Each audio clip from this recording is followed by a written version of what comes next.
tẹ́nítẹ́ní. ọmọ ẹni oníṣẹ́dí bẹ̀bẹ̀rẹ̀ ká fi sí tọ́mọ ẹlòmíràn ẹ gbọ́.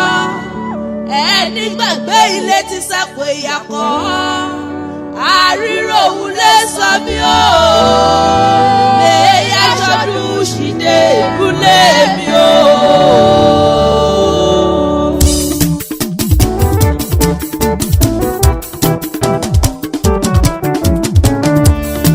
ọdún èyí àyàfó òṣìdè ló wọlé dé lẹ́tọ̀ celebrate together. ọdún ti dé ọdún èyí àyàfó òṣìdè ló wọlé dé lẹ́tọ̀ celebrate together. ilé ti yá lọ́mọdé lágbà ó kété òṣì òyàdúlé àríró òun lè sọ mí. ọdún ti dé ọdún èyí àyàfó òṣìdè ló wọlé dé lẹ́tọ̀ celebrate together. èmúlé fún ilé àfihàn èmúlé mi yàtọ̀ bẹ́ẹ̀ ṣàpá òkèdè mọ́ inú wo. ọdún ti dé ọdún èyí àyàfó òṣìdè ló wọlé dé lẹ́tọ̀ celebrate together. ìmọ̀jà gbàgbé òṣìdè mọ́ inú oríṣiríṣi ayẹyẹ láti dàkálẹ̀ síbẹ̀ o. ọdún ti dé ọdún èyí àyàfó òṣìdè ló wọlé dé lẹ́tọ̀ celebrate together. united we stand divided we fall àparapọ̀ kájọ ṣe ọkàn ṣoṣo ni wá. ọdún ti dé ọdún èyí àyàfó òṣìdè ló wọlé dé lẹ́tọ̀ celebrate together. come on join your hands together. lẹ́tọ̀ celebrate our day. lẹ́tọ̀ celebrate our day. we are calling you. lẹ́tọ̀ celebrate our day. all Lucy people. lẹ́tọ̀ celebrate our day. from home and abroad. lẹ́tọ̀ celebrate our day. ilé lóko. lẹ́tọ̀ celebrate our day. Musekiti asan. lẹ́tọ̀ celebrate our day. Oya o, oya o, oya o nílé wa.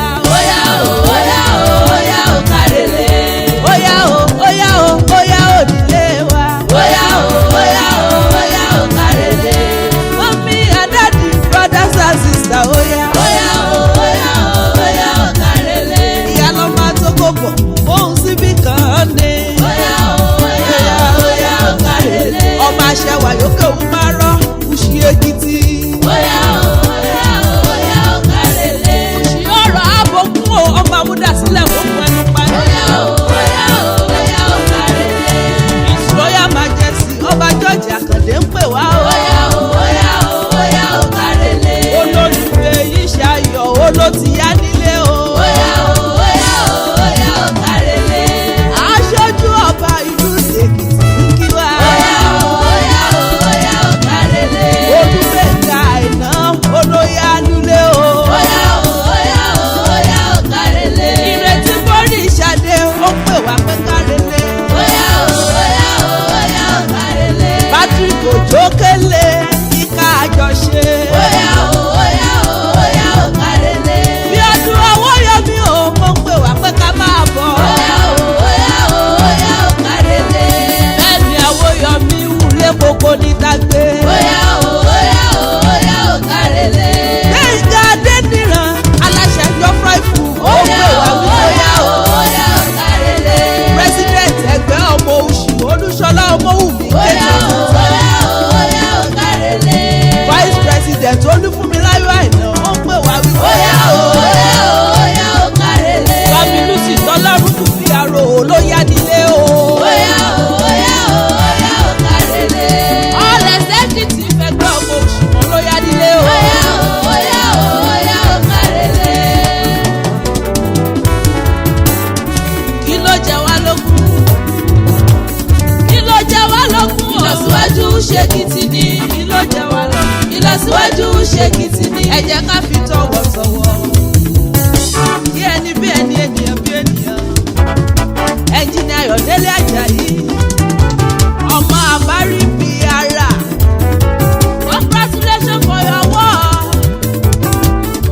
Award of honor. Award of honor Òṣìdè festival.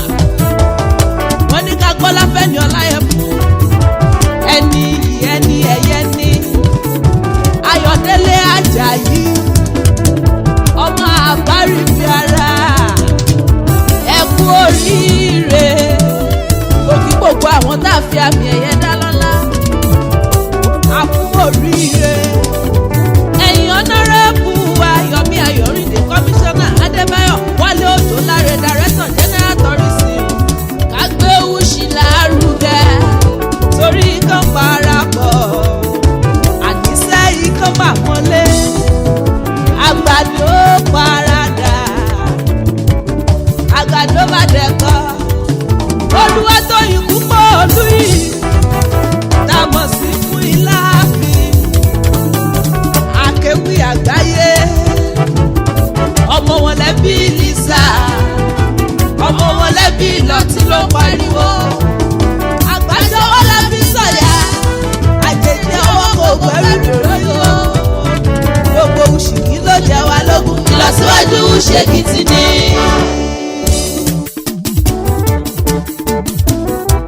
àyàbò òṣìdè ló wọlé dé let's celebrate together. Ọdún ti dé ọdún èyí àyàbò òṣìdè ló wọlé dé let's celebrate together. Ilé ti yá lọ́mọdé lágbà òkété òṣì òyàlúlé àríró òwúlé sọ mí. Ọdún ti dé ọdún èyí àyàbò òṣìdè ló wọlé dé.